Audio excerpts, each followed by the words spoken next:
Ice കട്ടയെ അനുഗ്രഹിക്കുന്ന പാപ്പയുടെ video വൈറലാകുന്നു.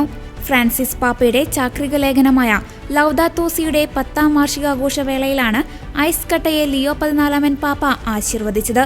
പാരിസ്ഥിതിക പൈതൃകത്തോടുള്ള പ്രതിബദ്ധത വ്യക്തമാക്കുന്നതായിരുന്നു ഇത്. US president Donald Trump UN പൊതുസഭയിൽ ആഗോളതാപനത്തെ ഒരു തട്ടിപ്പ് എന്ന് വിളിച്ചതിനെ ഏതാനും ദിവസങ്ങൾക്ക് ശേഷമാണ് പാപ്പ ഐസ് കട്ടയെ ആശീർവദിച്ചത്.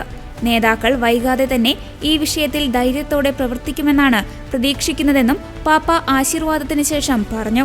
തുടർന്ന് സദസ്സിലിരിക്കുന്നവരെ അഭിസംബോധന ചെയ്തുകൊണ്ട് നിങ്ങൾ ഞങ്ങളോടൊപ്പം ചേരുമോ എന്നും പാപ്പ ചോദിച്ചു. വിവിധ പരിസ്ഥിതി സംഘടനകളിൽ നിന്നായി ഏകദേശം 1000ഓളം പ്രതിനിധികൾ പങ്കെടുത്ത പരിപാടിയിൽ നടനും മുൻ കാലിഫോർണിയ ഗവർണറുമായ ആർണോൾഡ് ഷ്വാസ്നെഗർ പങ്കെടുത്തിരുന്നു. ആഗോളതാപനത്തെക്കുറിച്ച് പരിഹാസത്തോടെ സംസാരിക്കുന്നവരെ ലിയോ പാപ്പ തന്റെ പ്രസ്താവനയിൽ ശക്തമായി വിമർശിച്ചു. കാലാവസ്ഥാ വ്യതിയാനം മൂലമുണ്ടായ നാശനഷ്ടങ്ങൾ പരിഹരിക്കുന്നതിന് ശക്തമായ നടപടികൾ സ്വീകരിക്കാൻ സർക്കാരുകളെ സമ്മർദ്ദത്തിലാക്കാൻ അദ്ദേഹം സമ്മേളനത്തിൽ പങ്കെടുത്തവരോട് അഭ്യർത്ഥിച്ചു.